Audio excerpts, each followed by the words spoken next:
கண்ணியத்துக்குரியவர்களே, இன்று உலகம் முழுக்க கவலையாலும் பிரச்சனையாலும் சோதனைகளாலும் மன விரக்திகளாலும் வாழ்க்கையின் விரக்திகளாலும் மரணத்தை எண்ணி வாழக்கூடிய வாழ்வைத்தான் பலர் வாழக்கூடிய சூழ்நிலையை நாம் பார்க்கிறோம்.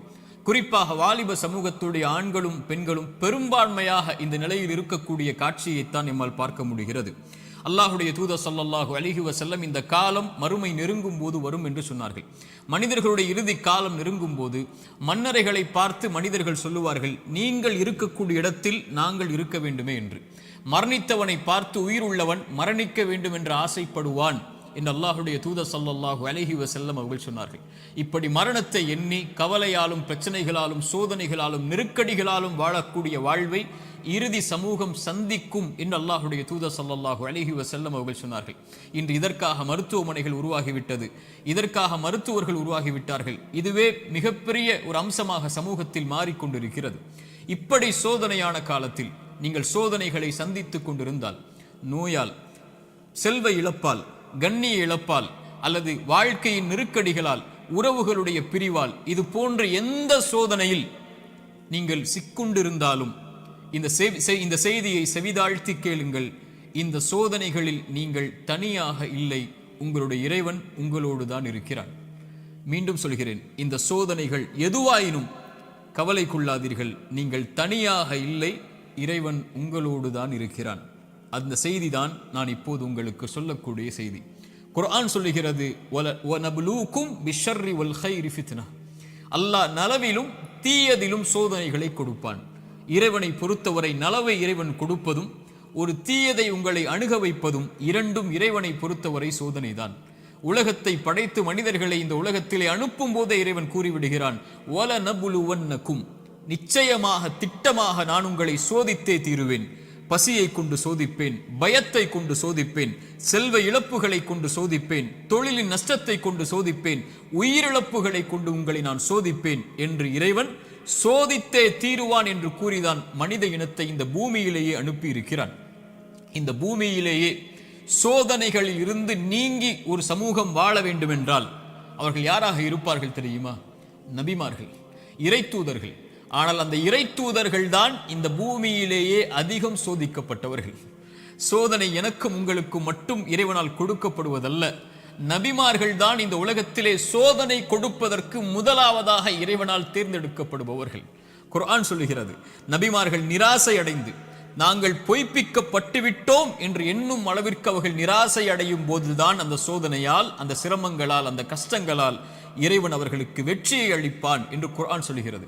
இறைத்தூதர் ஸல்லல்லாஹு அலைஹி வஸல்லம் அவர்களிடத்திலே கேட்கப்பட்டது, இந்த பூமியிலேயே அதிகமாக சோதனைக்கு உள்ளாக்கப்பட்டவர்கள் யார் என்று. அல்லாஹ்வின் தூதர் ஸல்லல்லாஹு அலைஹி வஸல்லம் அவர்கள் சொன்னார்கள், நபிமார்கள். அவர்களுக்கு பிறகு நல்லவர்கள், அவர்களுக்கு பிறகு அவர்களை பின்தொடர்பவர்கள் என்று அல்லாஹ்வுடைய தூதர் ஸல்லல்லாஹு அலைஹி வஸல்லம் அவர்கள் சொன்னார்கள். மனிதர்களுடைய எல்லோருடைய வாழ்க்கையிலும் இந்த எல்லா சோதனைகளும் பொதுவானது. நானும் நீங்களும் மட்டும் சோதனையில் உள்ளாக்கப்படுவதில்லை என்ற நியதியை நாம் புரிந்து கொள்ள வேண்டும். நமது வலதுபுறம் இடதுபுறம் இருக்கக்கூடிய எல்லோர்களும் சோதிக்கப்படுகிறார்கள். இப்போது பாருங்கள், பலஸ்தீனிலே முஸ்லிம்கள் படக்கூடிய பிரச்சனைகள், அவர்கள் சந்திக்கக்கூடிய சிரமங்கள், அவர்கள் சந்திக்கக்கூடிய உயிரிழப்புகள், பசியால் வாடக்கூடிய மனிதர்கள் நமக்கு முன்னால் வாழ்ந்து கொண்டிருக்கிறார்கள். தண்ணீர் கிடைக்காமல் தாகத்திலே கடல் நீரை குடிக்கக்கூடிய மக்கள் இன்று பலஸ்தீனிலே உண்டு. பசியால் புல்லை, விலங்கினங்களுடைய கழிவை சாப்பிடக்கூடிய மக்களாக இன்று பலஸ்தீன் மக்கள் பசியால் தாகத்தால் வாடுகிறார்கள். மனைவி இல்லை, குழந்தைகள் இல்லை, கணவன் இல்லை, உறவுகள் இல்லை. ஒரு கடைக்கு சென்று திரும்பி வந்த பெண்ணுக்கு குடும்பம் முழுக்க மண்ணில் புதைந்திருக்கிறது. அவர்களுக்கு உணவுக்கு வாய்ப்பில்லை, தண்ணீருக்கு வாய்ப்பில்லை, ஒதுங்குமிடத்திற்கு வாய்ப்பில்லை, பாதுகாப்பிற்கு வாய்ப்பில்லை. அவர்கள் தொழுவதற்கு மஸ்ஜிதுகள் இல்லை பலஸ்தீனில். இந்த சோதனைகளுக்கு முன்னால் எல்லாம் என்னையும் உங்களையும் நிறுத்தி பாருங்கள். நம் சோதனைகள் எல்லாம் ஏமாத்திரம். என்ன அளவு சோதனைகளை சந்திக்கிறோம். இப்படி மனித இனத்தில் அல்லாஹ் அவன் நாடியவர்களை அவன் நாடிய அளவு சோதனைகளை கொடுத்து நெருக்கிக் கொண்டே இருப்பான். இந்த சோதனையில் இருக்கக்கூடிய எனக்கும் உங்களுக்கும் குர்ஆனும் சுன்னாவும் சொல்லக்கூடிய மருந்துகள் என்ன தெரியுமா? முதலாவது மருந்து எடுத்துக்கொள்வோம், அல் ஈமானு பில் கதரி கைரிஹி வ ஷர்ரிஹி. நன்மையாயினும் தீயதாயினும் எதுவாயினும் என் இறைவனின் புறத்திலிருந்துதான் என்னை வந்தடைகிறது. அவன் இந்த சோதனை வருவதற்கு முன்னதாகவே அந்த விதியை நிர்ணயித்திருக்கிறான், அதை அறிந்திருக்கிறான். அந்த சோதனை எனக்கு வருகிறது, இதன் மூலமாக இறைவன் என்னை சுத்தப்படுத்த, என் அந்தஸ்தை உயர்த்த நாடுகிறான், அல்லது என்னை நான் செய்யும் பாவங்களால் தண்டிக்க நாடுகிறான். இதை பின்னால் விளக்குகிறேன். ஆனால் ஒரு முஃமின் சோதனைகள் வரும்போது அவனுடைய உள்ளத்தில் பதிய வைக்க வேண்டிய முதல் அம்சம், இதை என் இறைவன் அறிந்திருக்கிறான். வமா தஸ்குது மின் வரகத்தின் இல்லா யஅலமுஹா. இந்த உலகத்தில் இருந்து ஒரு மரம், அந்த மரத்தில் இருந்து ஒரு இலை கீழே விழ முடியாது என் இறைவனுடைய நாட்டம் இல்லாமல், கல்வி இல்லாமல். இதை அறிந்த இறைவன் என் சோதனையை அறியாமல் இருப்பானா? எனக்கு வரக்கூடிய நோயை, செல்வ இழப்பை, கஷ்டங்களை, சிரமங்களை, பிரிவை என் இறைவன் அறியாமல் இருப்பானா? அல்லது நாம் இன்று உலகத்திலே பார்க்கக்கூடிய எல்லா சோதனைகளையும், பலஸ்தீனில் என்னுடைய சமூகம் படக்கூடிய சிரமங்களை, கஷ்டங்களை, சோதனைகளை, அந்த இரத்தங்களை, அந்த உயிரிழப்புகளை, அந்த பிரிவுகளை, அந்த ஓலங்களை இறைவன் அறியாமல் இருப்பானா? இறைவன் அனைத்தையும் அறிந்திருக்கிறான். ஆனால் அவனுக்கென்று ஒரு நியதி இருக்கிறது, அவனுக்கென்று ஒரு வழிமுறை இருக்கிறது. இந்த சமூகத்தை தூய்மைப்படுத்துவதற்கும், இந்த சமூகத்திற்கு அவன் பாவங்களின் காரணமாக தண்டனைகளை கொடுப்பதற்கும். அல் ஈமானு பில் கதரி வல் கைரிஹி வ ஷர்ரி, நன்மை தீமை அனைத்தும் இறைவனின் புறத்திலிருந்து வருகிறது. அவன் நாடியதால் தான் இது என்னை வந்தடைந்திருக்கிறது என்பதை முதலில் ஒரு முஃமின் ஏற்றுக்கொள்ள வேண்டும். இரண்டாவது மருந்து, இறை நினைவை உள்ளத்திலே கொண்டு வர வேண்டும். இறைவனை உள்ளம் நினைக்க தயாராக வேண்டும். உள்ளத்தின் நோய்க்கு மிகப்பெரிய மருந்து அலா பி திக்ரில்லாஹி தத்மஇன்னுல் குலூப். உள்ளத்தின் நிம்மதியை அல்லாஹ் திக்ரில் வைத்திருக்கிறான், அவனுடைய நினைவில் வைத்திருக்கிறான். ரப்பை ஒருவன் சோதனையில் நினைத்தால் ஃபத்குருனி ஃபத்குரூனி அத்குருக்கும், ஃபத்குரூனி அத்குருக்கும், என்னை நினையுங்கள். ரப்பு சொல்லுகிறான், உங்களை படைத்தவன் சொல்லுகிறான், உங்களை பரிபாலிப்பவன் சொல்லுகிறான், அத்குருக்கும், உங்களை நான் நினைக்கிறேன். அல்லாஹு அக்பர். அல்லாஹ் நினைத்து விட்டால் உங்களுடைய சோதனைகள் எல்லாம் எம்மாத்திரம் அவனுக்கு நீக்குவதற்கு. உங்கள் நோயில் இறைவன் உங்களை நினைத்து விட்டால் அவனை தவிர வேறு யார் உங்களுக்கு மருந்தை கொடுத்து அந்த நோயை நீக்க முடியும்? செல்வ இழப்பை நீக்க முடியும், பிரிவுடைய கவலைகளை நீக்க முடியும், வாழ்வின் பிரச்சனைகளை நீக்க முடியும். அல்லாஹுடைய தூதர் ஸல்லல்லாஹு அலைஹி வஸல்லம் சொன்னார்கள், அல்லாஹ் கூறுவதாக, ஒரு அடியான் என்னை எப்படி நினைக்கிறானோ அது போன்றே நானும் அவனை நினைக்கிறேன். அவன் என்னை நினைத்தால் நான் அவனோடு இருந்து விடுகிறேன். அவன் என்னை தனிமையில் நினைத்தால் நானும் அவனை தனிமையில் நினைக்கிறேன். அவன் ஒரு கூட்டத்தில் என்னை நினைவு கூர்ந்தால் அவன் நினைவு கூறக்கூடிய கூட்டத்தை விட சிறந்த கூட்டத்தில் நான் அவனை நினைவு கூறுகிறேன் என்று அல்லாஹுடைய தூதர் ஸல்லல்லாஹு அலைஹி வஸல்லம் அல்லாஹ் கூறுவதாக சொன்னார்கள். அவன் தனிமையில் அவன் நினைத்தால் என்னை, நான் அவனை தனிமையில் நினைக்கிறேன். என்னை நினைத்தால் நான் அவனோடு தான் இருக்கிறேன் என்று அல்லாஹ் கூறுகிறான். அல்லாஹ் உங்களோடு இருந்தால் ஏன் கவலை? அல்லாஹ் உங்களோடு இருந்தால் ஏன் பிரச்சனைகள்? அல்லாஹ் உங்களோடு இருந்தால் ஏன் சிரமங்கள்? அல்லாஹ்வை நேசிக்கக்கூடிய அடியார்களுக்கு லா ஹவுஃபுன் அலைஹிம் வலா ஹும் யஹ்ஸனூன், அவர்கள் கவலை கொள்ள மாட்டார்கள், அவர்கள் பயம் கொள்ள மாட்டார்கள். அவர்களுடைய உள்ளம் அல்லாஹ்வின் நினைவால் நிரம்பி இருக்கும் போது இறைவன் கொடுத்த கவலை, இறைவன் கொடுத்த சோதனை, அவன் எனக்கு ஒன்றை நாடுகிறான், இதில் நான் நலவை முயற்சி செய்து முன்னேறுகிறேன், என்ன சோதனையாயினும் அவன் எனக்கு நீக்குவான் என்ற நம்பிக்கையில் ஒரு முஃமின் முன்னேறுவான். ஒரு பாவி இறைவனை குறை கூறி பின்னால் வந்து விடுவான், இறைவனை மறந்து பின்னால் சென்று விடுவான், இறைவனை ஏசி அல்லது சபித்து நீ எல்லாம் இறைவனா என்று சோதனையில் அவனை தூற்றிவிட்டு பின்னால் வந்து விடுவான்.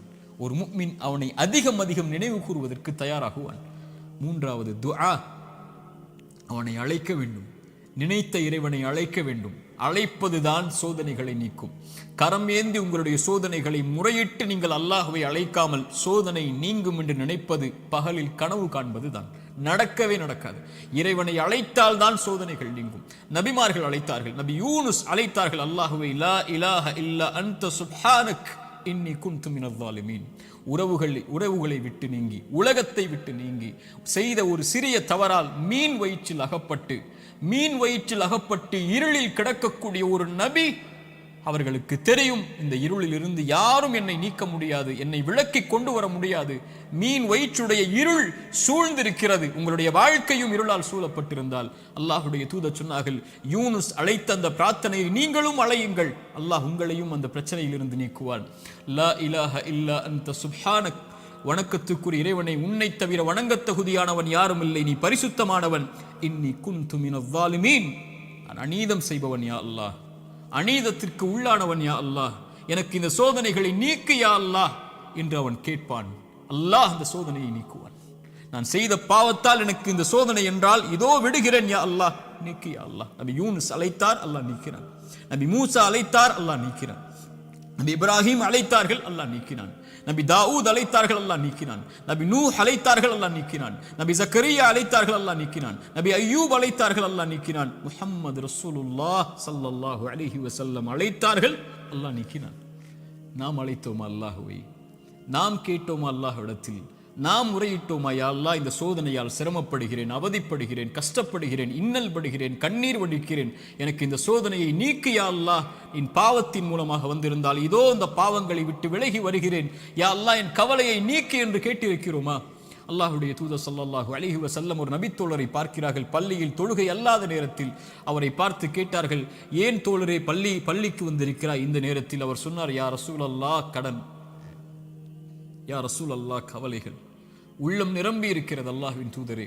அல்லாஹ்வுடைய தூதர் ஸல்லல்லாஹு அலைஹி வஸல்லம் சொன்னார்கள், நான் உனக்கு ஒரு துஆவை சொல்லித் தருகிறேன், அதை நீ ஓதினால் அல்லாஹ் ரப்புல் ஆலமீன் உனக்கு இந்த சோதனைகளில் இருந்து வெளியேறக்கூடிய வாய்ப்பை அல்லாஹ் ரப்புல் ஆலமீன் உனக்கு தருவான். என்ன அல்லாஹ்வின் தூதரே அந்த பிரார்த்தனை? அல்லாஹும்ம இன்னி அஊது பிக மினல் ஹம்மி வல் ஹஸன், அல்லாஹும்ம இன்னி அஊது பிக மினல் ஹம்மி வல் ஹஸன். யா அல்லாஹ், என்னுடைய துக்கம், என்னுடைய எதிர்காலம் என்ன ஆகப் போகிறது, நான் எதை நோக்கி செல்லப் போகிறேன், என்னுடைய வருமானம் என்ன ஆகப் போகிறது, இவ்வளவு கஷ்ட இழப்புகளை சந்தித்து விட்டேனே, இனிமேல் என்ன ஆகப் போகிறது என்ற கவலையில் இருந்தால் யா அல்லாஹ் அந்த துக்கத்தை நீக்கு யா அல்லாஹ். எதிர்கால கவலைகளை பற்றிய கவலையை உள்ளத்திலிருந்து நீக்கு யா அல்லாஹ். வல் ஹஸன், என்னுடைய முன்னால் நான் செய்த பாவங்கள், முன்னால் என் வாழ்க்கையில் நடந்த நிலைகள், நான் சந்தித்த இழப்புகள், அதனால் என் உள்ளம் துவண்டிருக்கிறது. எதிர்காலத்தை பற்றியும் கடந்த காலத்தில் நான் செய்ததை பற்றியும் என்னுடைய உள்ளம் கவலை கொண்டு நடக்க முடியாமல், நகர முடியாமல் இருக்கிறேன் யா அல்லாஹ், அதை நீக்கு யா அல்லாஹ். எதிர்காலத்தை பற்றிய கவலையை நீக்கு, கடந்த காலத்தை பற்றிய நினைவுகளை நீக்கு, இனிமேல் வாழக்கூடிய வாழ்க்கையை சரிபடுத்து என்று இறைவனை அழைப்பான். அல்லாஹும்ம இன்னி அஊது பிக மினல் ஹம்மி வல் ஹஸன் வ அஊது பிக மினல் அஜ்ஸி வல் கஸல். யா அல்லாஹ், இயலாமை, என்னால் இனிமேல் என்ன செய்ய முடியும், என்ன இருக்கிறது என்னிடத்தில், எதை கொண்டு செல்லுவேன் என்ற பயம், இயலாமை என்னிடத்தில் இருக்கிறது. யா அல்லாஹ், கசல், சோம்பேறித்தனத்தால் சோம்பலில் இருக்கிறேன், என்னால் முடியும் யா அல்லாஹ், ஆனால் எழ முடியவில்லை, என்னால் இந்த சோதனைகளை கடக்க முடியவில்லை, என்னிடத்திலே தைரியம் இல்லை யா அல்லாஹ், தைரியத்தை கொடு, அதை செய்து முடிக்கக்கூடிய உறுதியை கொடு. வஅஊது பிக மினல் அஜ்ஸி வல் கஸல் வஅஊது பிக மினல் ஜுப்னி வல் புகுல். யா அல்லாஹ், கஞ்சத்தனத்தை விட்டும், யா அல்லாஹ் கோழைத்தனத்தை விட்டும், யா அல்லாஹ் கடன் என்னை மிகைப்பதை விட்டும், மனிதர்கள் என்னை ஆக்கிரமிப்பதை விட்டும் என்னை பாதுகாத்து விடு யா அல்லாஹ். இந்த அல்லாஹ்வுடைய தூதர் ஸல்லல்லாஹு அலைஹி வஸல்லம் அந்த துஆவை அந்த தோழருக்கு கற்றுக் கொடுத்தார்கள். இதை ஓதக்கூடிய வழக்கம் உள்ளவர்களாக மாற வேண்டும். இப்படி அல்லாஹ்வை அழைக்கக்கூடிய முறையிலெல்லாம் இதா சஅலக இபாதி அன்னி ஃபஇன்னி கரீபுன் உஜீபு தஅவத்தத் தாஇ இதா தஆன். அழைப்பவர்கள் அழைத்தால் அந்த அழைப்பிற்கு இவன் பதில் கொடுக்காமல் இருப்பதில்லை. அல்லாஹ்வின் தூதர் சொன்னார்கள், ஒரு மனிதன், ஒரு முஃமின் அல்லாஹ்விடத்திலே கரம் ஏந்தி அவனுடைய கரம் அல்லாஹ் கொடுக்காமல் கீழே விழுந்தால் அவன் கேட்பதை இறைவன் வெட்கப்படுகிறான் என்று அல்லாஹ்வுடைய தூதர் ஸல்லல்லாஹு அலைஹி வஸல்லம் சொன்னார்கள். அல்லாஹ்வை அழையுங்கள். கடைசியாக இந்த நேரத்தில் சுருக்கமாக சொல்கிறேன், மீண்டும் சொல்கிறேன், நோயால் சிரமப்படுகிறீர்களா, இழப்புகளால் சிரமப்படுகிறீர்களா, பிரிவால் சிரமப்படுகிறீர்களா, கடினமான காலத்தை வாழ்க்கையில் கடக்கிறீர்களா, ஒருபோதும் அல்லாஹ் உங்களை கைவிட மாட்டான். உங்களை விட இறைவன் உங்கள் மீது நேசம் கொண்டிருக்கிறான். கவலை கொள்ளாதீர்கள். நீங்கள் தனியாக ஒருபோதும் இல்லை. உலகமெல்லாம் உங்களுக்கு எதிராக இருந்தாலும் நீங்கள் தனியாக இல்லை. அவன் உங்களோடு இருக்கிறான். அவன் உங்களோடு இருந்தால், இந்த உலகத்தில் யார் உங்களோடு இல்லை என்றாலும், இந்த உலகமே உங்களை வெறுத்திருந்தாலும், உலகமே உங்களை புறக்கணித்தாலும் கவலை கொள்ளாதீர்கள். அது போதும் நமக்கு. இறைவன் உங்களோடு இருந்தால் அது போதும். உலகமெல்லாம் உங்களோடு இருந்து இறைவன் உங்களோடு இல்லை என்றால் அதைவிட நஷ்டம் இல்லை. உலகத்தில் எவரும் இல்லாமல் இறைவன் உங்களோடு இருந்தால் அதைவிட இன்பம் இல்லை. நபிமார்கள் உலகம் புறக்கணித்தது நபி நூஹை, ஆனால் நூஹோடு அல்லாஹ் இருந்தான். நபி தாவூதை உலகம் புறக்கணித்தது, அல்லாஹ் அவர்களோடு இருந்தான். நபி யூனுஸை உலகம் புறக்கணித்தது, அவர்கள் செய்த பாவத்திற்காக மன்னிப்பை கேட்டார்கள், அல்லாஹ் அதிலிருந்து அவர்களை பாதுகாத்தான். இப்ராஹீமை உலகம் புறக்கணித்தது, அல்லாஹ் அவர்களோடு இருந்தான். மூசாவை உலகம் புறக்கணித்தது, அல்லாஹ் அவர்களோடு இருந்தான். நபி அல்லாஹ்வின் தூதரையும் உலகம் புறக்கணித்தது, பெரும்பான்மை புறக்கணித்தது, அல்லாஹ் அவர்களோடு இருந்தான். லா தஹ்சன் இன்னல்லாஹ மஅனா. அல்லாஹ்வின் தூதர் அதனால்தான் சொன்னார்கள், கவலை கொள்ளாதீர், அல்லாஹ் நம்மோடு இருக்கிறான். அல்லாஹ்வின் தூதர் ஸல்லல்லாஹு அலைஹி வஸல்லம் ஒரு தாயை குறித்து சொன்னார்கள். போர்க்களத்தில் காணாமல் போய் கிடைத்த ஒரு குழந்தையை ஒரு தாய் தேடி வரும்போது அல்லாஹ்வுடைய தூதர் அதை எடுத்து கொடுக்கும் போது அந்த தாய் அந்த குழந்தையை வாங்கி கட்டி அணைத்து அதற்கு உணவை கொடுக்கும் போது அல்லாஹ்வின் தூதர் நபித்தோழர்களை பார்த்து கேட்டார்கள், இந்த தாய் இந்த குழந்தையை நெருப்பில் வீசுவாளா? அந்த குழந்தை படக்கூடிய சிரமத்தை கஷ்டமாக உணர்ந்த அந்த தாய், தன் உயிர் போய் கிடைத்த வந்த மகிழ்ச்சியில் இந்த வாழக்கூடிய இந்த தாய் இந்த குழந்தையை நெருப்பில் வீசுவாளா? தன்னோடு வந்துவிட்ட அந்த குழந்தையை எப்படி நெருப்பில் வீசுவாள்? அல்லாஹ் இந்த குழந்தைக்கு இந்த தாய் காட்டக்கூடிய அன்பை விட அல்லாஹ் அவனுடைய அடியார்கள் மீது இரக்கம் உள்ளவன். அல்லாஹ் அக்பர். ஒரு அறிஞர் அழகாக சொல்லுவார், யா அல்லாஹ், அல்லாஹ்வை அழைத்து சொல்லுவார், யா அல்லாஹ், என் தாயை விட என் மீது இரக்கம் காட்டக்கூடியவன் நீ.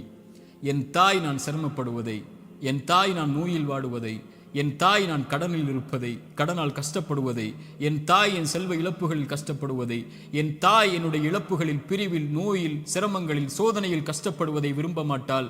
என் தாயை விட என் மீது இரக்கம் உள்ள நீயும் விரும்ப மாட்டாயா அல்லாஹ், அதை எனக்கு இரக்கம் காட்டு, இந்த சோதனையை நீக்கென்று அல்லாஹ்வை அழைப்பார்கள் அறிஞர்கள் இந்த ஹதீஸை கொண்டு. அல்லாஹு அக்பர். அல்லாஹ் உங்களை ஒருபோதும் கைவிட மாட்டான். அல்லாஹ் உங்களை ஒருபோதும் பிரிந்து விட மாட்டான். அல்லாஹுவின் பக்கம் வந்து விட்டால் அல்லாஹ் உங்களை ஒருபோதும் வேதனை அடைவதை, உங்கள் கண்கள் கண்ணீர் வடிப்பதை, உங்கள் உள்ளம் நெருக்கமாகுவதை, உங்கள் உள்ளம் உடைக்கப்படுவதை இறைவன் ஒருபோதும் பார்த்து கொண்டிருக்க மாட்டான். ஆனால் கடைசியாக சோதனைகள் இறைவனின் புறத்திலிருந்து வருகிறது, ஆம். ஆனால் ஒருவருக்கு சோதனை நன்மையாக வரும், ஒருவருக்கு சோதனை தண்டனையாக வரும்.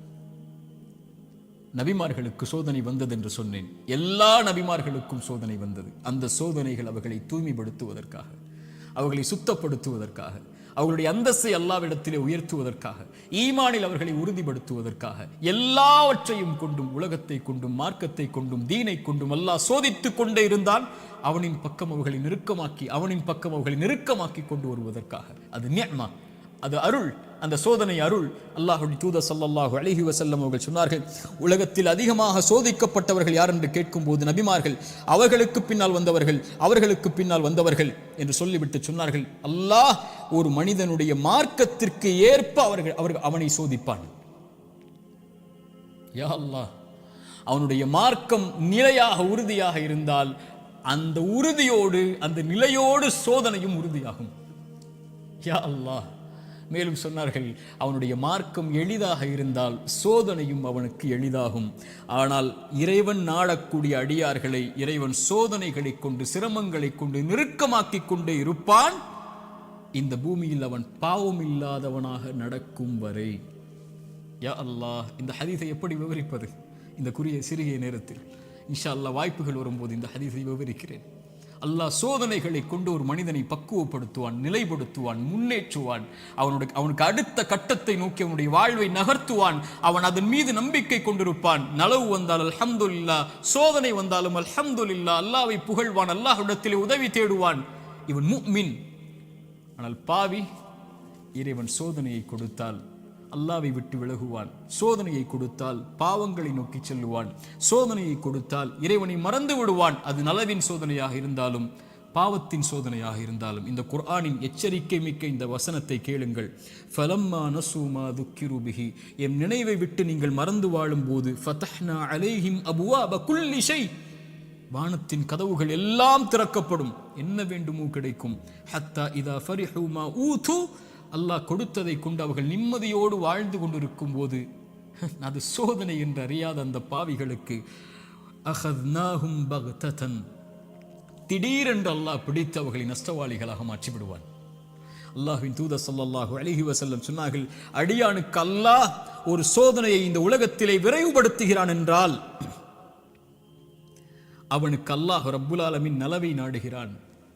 அல்லாஹ் அவனுக்கு சோதனையை தாமதப்படுத்துகிறான் என்றால் பாவங்களின் காரணமாக நாளை மறுமையில் அவனுக்கு அல்லாஹ் ரப்புல் ஆலமீன் அதை கொடுப்பதற்கு அல்லாஹ் காத்திருக்கிறான். தீயதாக நல்லவருக்கு சோதனையை உலகத்திலேயே கொடுத்து அல்லாஹ் அவனை நெருக்கமாக்கி விடுவான். பாவியை விடுவான் அல்லது பிடிப்பான். பிடித்தாலும் விட்டாலும் அவன் அழிவது நிச்சயம். அல்லாஹ் ரப்புல் ஆலமீன் அப்படிப்பட்ட பாவங்களை விட்டு அல்லாஹ் எம்மை பாதுகாப்பானாக. நல்லவர்களுக்கு சோதனை அருள். அவர்கள் அனுபவிக்கக்கூடிய ஒவ்வொரு கண்ணீர் துளிக்கும், ஒவ்வொரு சிரமத்திற்கும், ஒவ்வொரு கவலைக்கும், ஒவ்வொரு துக்கத்திற்கும், ஒவ்வொரு அழைப்பிற்கும், அவர் காலில் ஒரு முள் தைத்தால் கூட அவர் படக்கூடிய இன்னலுக்கும் அல்லாஹ் பாவங்களை அழித்து கொண்டே இருப்பான். ரசூலுல்லாஹ் சொன்னார்கள் ஸல்லல்லாஹு அலைஹி வஸல்லம். ஆனால் பாவி படக்கூடிய ஒவ்வொரு சோதனையும் அவன் மீண்டு அல்லாஹ்விடத்திலே செய்த பாவங்கள் எதுவாயினும், அவன் கடந்த காலம் எதுவாயினும், எவ்வளவு கொடிய பாவங்களை வைத்திருந்தாலும் அவன் பாவத்திலிருந்து விலகாமல் சோதிக்கப்படும் போது நன்மையை நோக்கி செல்லாமல் இருந்தால் அவனுக்கு இந்த உலக வாழ்வும் மறுமையும் அழிவுதான். சோதிக்கப்பட்டால் உள்ளத்திடம் கேளுங்கள், நன்மையில் இருக்கிறாயா, பாவத்தில் இருக்கிறாயா? நன்மையில் இருந்தால் இது உனக்கு அருளின் சோதனை, முன்னேறு, வெளிச்சம் உனக்கு முன்னால் இருக்கிறது, நடந்து சென்று கொண்டே இரு, இந்த இருள் நீங்கிவிடும். இருளுக்கு பிறகு பகல், துன்பத்திற்கு பிறகு இன்பம், நோய்க்கு பிறகு சுகம், இப்படி உலகம் மாறி மாறி உனக்கு கொடுக்கும். ஓடிவிடு நன்மையை தேடி. வெளிச்சம் உன் வாழ்க்கையில் விரைவில் வரும், மிகப்பெரிய வெளிச்சமாக. நீ ஒரு மாதம் சிரமப்படுவாய், ஆனால் நீ கடக்க வேண்டிய இந்த மாதத்தை அல்லாஹ்வின் நம்பிக்கையில் நன்மையில் கடந்து விட்டால் நீ வருடம் முழுக்க நிம்மதியோடு இருப்பாய். 3 நாள் 4 நாட்கள் நோயில் சிரமப்பட்டால் கவலை கொள்ளாதே. அந்த நோயை அல்லாஹ்வின் நன்மைகளை எதிர்பார்த்து காரணிகளை எடுத்துக்கொண்டு களி, அல்லாஹ் உனக்கு அதற்கு பிறகு மிகப்பெரிய சுகத்தை வைத்திருக்கிறான். ஆனால் பாவத்தில் இவை அனைத்தையும் நீங்கள் சந்தித்தால், பாவம் உங்களிடத்திலே இருந்தால், யா அஹி யா உஹ்தி, என் தோழரே, என் சகோதரியே, அல்லாஹ்விற்காக அதை விடுங்கள். அல்லாஹ் உங்களை அரவணைக்க காத்து கொண்டிருக்கிறான். அவனை நோக்கி வந்து விடுங்கள். உங்கள் வாழ்வின் கவலைகள், பிரச்சனைகள், துன்பங்கள் இவை அனைத்தையும் இறைவன் நீக்கி விடுவான். அல்லாஹ் அப்படிப்பட்ட வாழ்வை எமக்கு தரட்டும். அல்லாஹ் இந்த அறிவுரை எனக்கும் உங்களுக்கும் அறிவுரையாக்கட்டும். இதன் மூலமாக என்னுடைய வாழ்வை இறைவன் செழிப்பாக்கட்டும். உலக சமூகத்திலே முஸ்லிம் சமூகம் படுகின்ற இன்னல்கள், கஷ்டங்கள், பிரச்சனைகள், சோதனைகள், குறிப்பாக பலஸ்தீனில் நம்முடைய சகோதர சகோதரிகள் படக்கூடிய எல்லா இன்பங்கள், எல்லா இழப்புகளுக்கும், எல்லா சோதனைகளுக்கும், எல்லா துன்பங்களுக்கும் அல்லாஹ் விரைவில் மிகப்பெரிய வெற்றியோடு அல்லாஹ் வெளிச்சத்தை தரட்டும். அகூலு கௌலி ஹாதா அஸ்தக்ஃபிருல்லாஹ் லீ வலக்கும். அஸ்ஸலாமு அலைக்கும் வரஹ்மத்துல்லாஹி வபரகாத்துஹு.